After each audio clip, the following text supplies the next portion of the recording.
Welcome to Agricultural Development Trust, Sharda Bai Pawar, Mahila Arts Commerce Science College, Sharda Nagar, Baramati. I am Professor Poonam Mishra, brought for you subject Secretarial Practice, in which we are learning chapter number 2, Sources of Corporate Finance.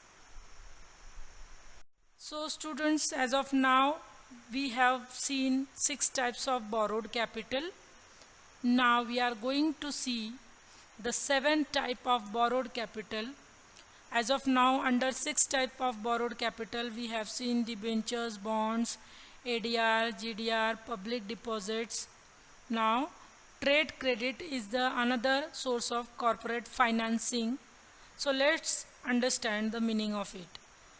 Students, trade credit is one of the major source, major means important source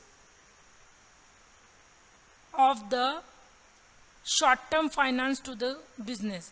It means we can say bond, debentures and ADR and GDR are the long-term and short-term financing, but the trade credit is a short-term financing which provide the finance to the company for a shorter period, say 1 year, 2 years or 3 years students.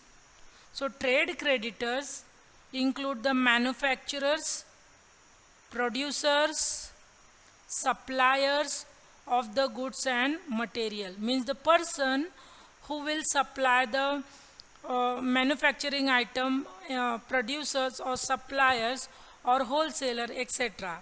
So who will be the trade creditor in this situation? These are the person who will be a trade creditor, who will take the credit, manufacturer or give the credit, producers, suppliers and wholesaler. Usually trade creditors sell the goods and materials to the other business organization.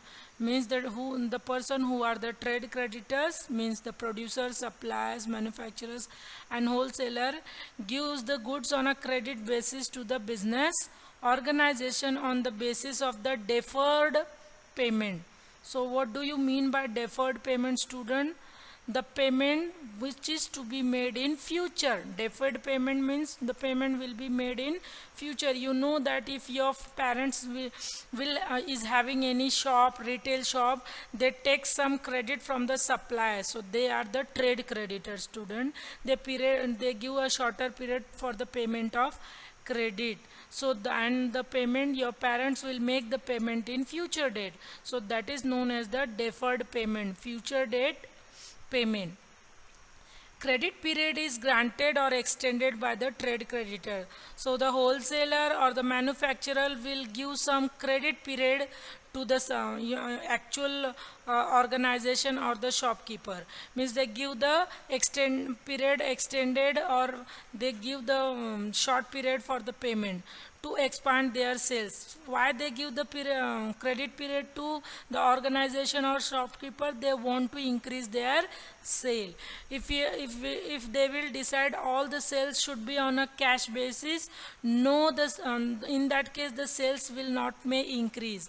If they will provide the credit period, so sale will increase. Let me give you one example, students. If you are having a small kirana shop, okay student, grocery shop you are having, so all the material which you fill in your shop, all the material you will not buy on a cash basis only. Some part of your material you would like to buy on a credit basis. You will tell the supplier, you will ask the manufacturer that please give me the credit period for paying the amount. If the manufacturer wants to increase his sale for his item, so what he will do, he will give you the discount period, he will give you the extended period for making the credit payment. Okay, so this is only known as the trade creditor. Who will be the trade creditor in this? The supplier to your kirana shop or grocery shop, or the manufacturer who will directly give the item to your shop, they will be your trade creditor, student, because you take the credit period or credit item for trading business, for do the trade with the customer. So the credit period is also extended because of custom. Okay, so it is also extended because some materials got imported from another state. So at that time the custom duty is to be paid. So for that custom, that for that tradition, the credit period is given to the shopkeeper or the business organization. Trade credit means the facilities in which the business firm who purchase the goods on a credit is permitted to delay the payment. What do you mean by trade credit? It is the method of payment which is delayed. It means the person who will buy the goods, for making the sale of it, he will delay the payment of it. That is known as a trade credit. So it does not mean that the cash loan. Trade credit means not the cash loan. Trade credit is more important in a distributed trade. Distributed trade like a vegetable vendor, grocery, mall vendor, the person, the owner of the mall, or the any business organization who are daily dealing in the consumer consumption goods, means the goods which are used by the customer on a daily basis, and the production is on a higher scale. So that shopkeeper and that person will take that trade credit from their supplier of raw material and the supplier of the material. So the trade credit from the supplier or the manufacturers, this is the easy type of credit. This is very easy type of borrowed money or credit, we can say, which may be obtained without preparing any, signing any debt instrument. Means for getting the trade credit, for example, you remember the example of your grocery shop. You are the owner of grocery shop. If you will take any material from the supplier, and he has given you that material on a credit period, on a credit basis for 1 month, so there is no need to prepare any document. You need not to prepare the bill of exchange. You need not to prepare any notice, any letter, any instrument for the making payment of that. So it is the mutual understanding of the businessman and the supplier students. It is a shorter amount and it is given for a shorter period. It is a easily made available and is cheap method of financing. This is very less costlier. Cheap means very less costlier method for financing the business organization. Provide capital to business organization. In the trade credit, usually the grace period of 30 days. It means in this situation that mostly the trade credit period is given of 30 days or more is allowed to make the payment on credit sale. If the bill is paid within the very short period, that is 10 days or 15 days, trade creditor gives some discount. Means the creditor give the discount to the business organization or the shopkeeper because they have made the payment within 10 or 15 days. So the terms of credit are easier and very soft and very easy. So trade credit is also the source of financing of borrowed capital, but it is very for short period and no any instrument issued like a debenture and bonds and deposit. No any instrument is issued to the issued by the supplier or the creditor to the the person who have taken the trade credit. Okay students, so let's move further. Now your all chapter is over students, and now take a look on the important distinguish from from this chapter, second chapter. Students, I have already explained you the equity shares and preference shares and their features and their types. So by studying those theory questions, you can prepare the distinguish by your own. Like you can see in your textbook so many points are given for, but in your exam the distinguish is there for 3 marks or 4 marks only.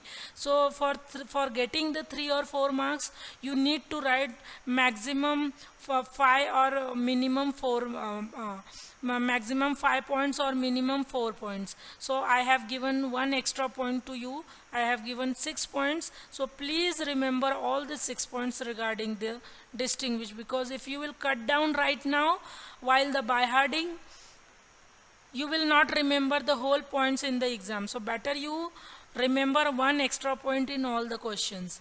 So let's see the meaning you already know. Equity shares is one which has no priority in the claim of payment of dividend or repayment of capital. You already know it, student. And what is the meaning of preference shares? A preference share is the one which enjoy the preferential, means first right over the equity share as to the payment of dividend. means preference share get the priority over the equity share, but not over the debenture holder, a bond holder and deposit holder. So here it is written over the equity shares. Okay, rate of dividend is fixed for the preference share, it is not fixed for equity shares.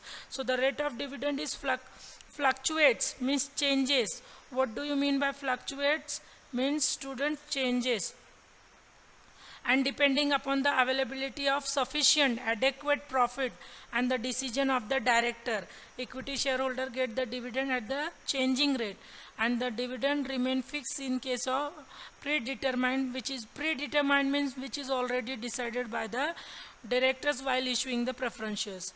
Voting rights. Who has a voting rights? You already know. Equity shareholder enjoy the normal voting rights.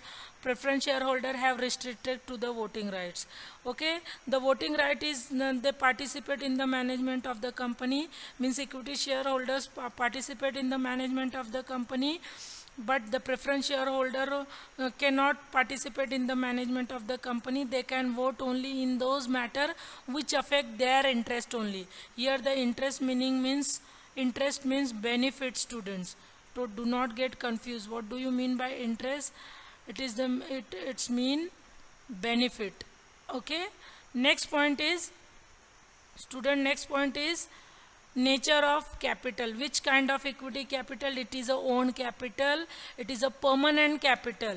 Equity share capital is a risky capital, also is called a risky capital because of the uncertainty, and it is a permanent capital. And what kind of capital the preference share is? It is called as a safe capital. Equity is risky, preference is safe. It is a permanent capital, but it is not a permanent capital. It carries the dividend at fixed rate every year, and it is a re-enter capital. Re-enter capital means it can be issued again, but it is not a permanent capital. So rather than writing re-enter capital, you just write it is not a permanent capital. What you will write? It is not a permanent capital, that you write.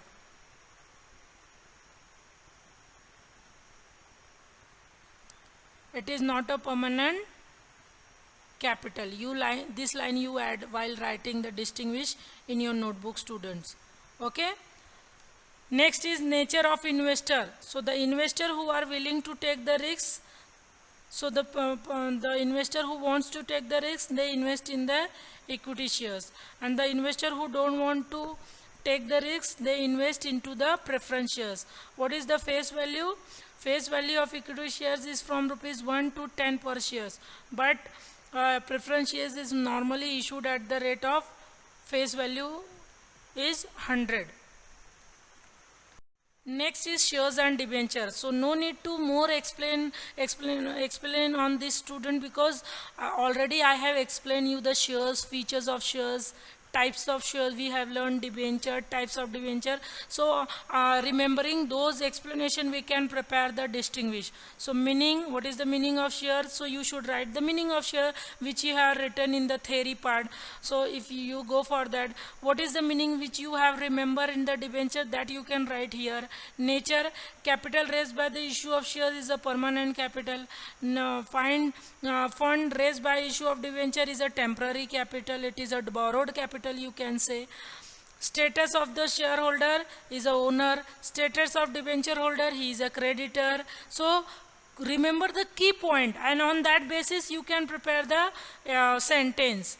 Voting rights, equity shareholder have a right to receive the notice of general meeting. They can attend the general meeting, they can participate in the management, and debenture holder cannot vote at the meeting. They will not get the notice of general meeting, and they cannot participate in the management of the company. Return on investment, shareholder get the return on investment, the dividend. Debenture holder get the investment on the return on their investment, that is the interest, that is called as interest. Security, shares are not secured by any asset of the company, but debenture are normally secured by the asset of the company.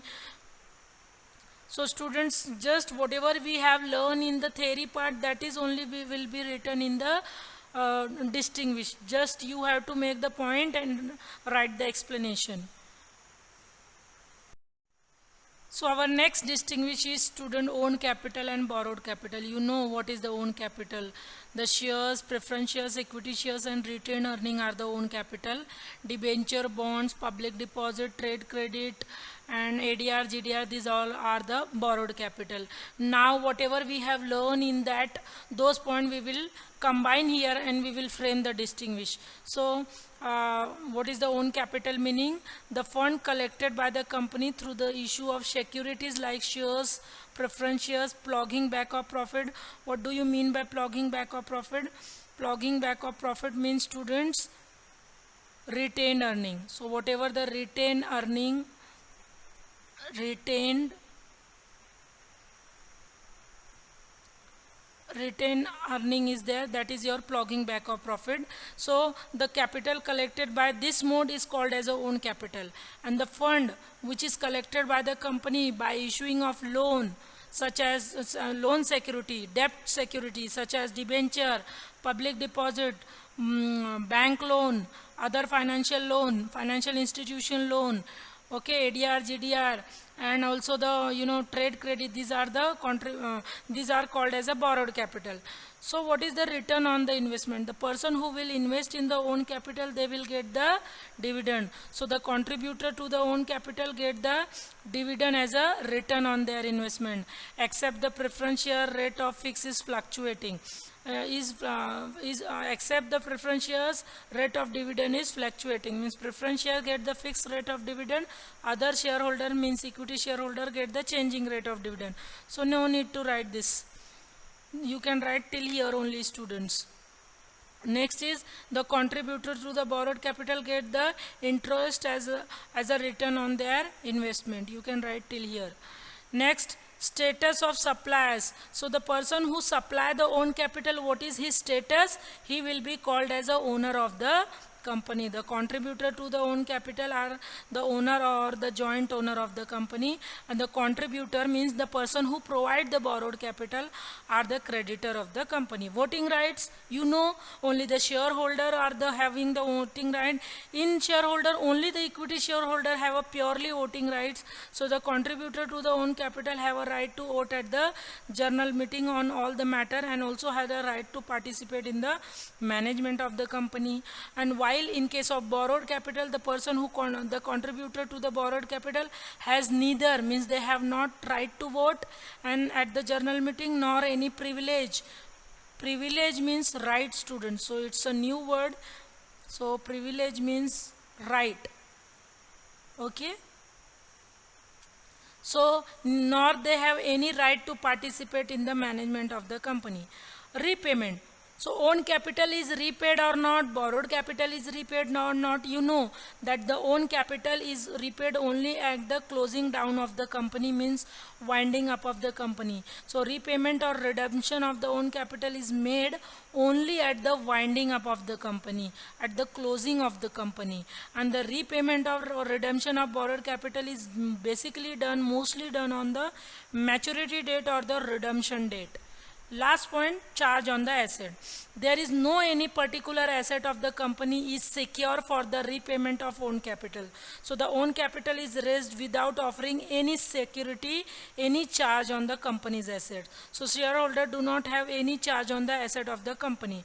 While in case of borrowed capital, usually it is raised against the security offered by the company, and the secured debenture have the charge on the company's asset. It means if the company is not able to repay the capital amount at that time, they will sell the company's asset and they will recover the amount. Next important distinguished students, shareholders and debenture holder. Now you have to think what are the meaning of shareholder and debenture holder. So the person who buys the share is called as a shareholder, and the person who buys the debenture is called as a debenture holder. What is the status of the shareholder in the company? He is called as a joint owner of the company. What is the status of the debenture holder? They are the loan creditor of the company. What is the income for the shareholder? Dividend. And what is the income for the debenture holder? Interest. Nature of return. What is the nature of return of the equity shareholder? It is fluctuating rate. Shareholder get the fluctuating rate of dividend, and debenture holder get the interest at the fixed rate. What are the rights of the shareholder? Equity shareholder have a right to vote and right to participate in the management of the company. Debenture holder are the creditor of the company, so they do not get any right to vote and any participate in the management of the company. So you can write the exactly opposite of it, no need to write this explanation. Okay, rather than writing, you should write the debenture holder have not right to vote at the general meeting and they cannot participate in the management of the company. Repayment or refund, yes, shareholder get their refund of the amount only at the winding of the company. Debenture holder get their refund of the amount at the time of winding up of the company or at the maturity date. Students, so debenture holder being uh, yeah, here you have to change the little explanation. It is not suitable explanation, student. So you should write the shareholder get the repayment of the capital only at the winding up of the company.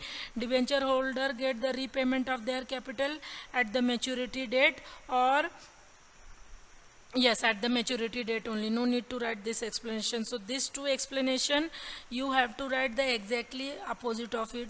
No need to write this one, students. So hope you understood the video, and write down the uh, notes and keep doing study at home. Meet you in the next video very soon. Thank you.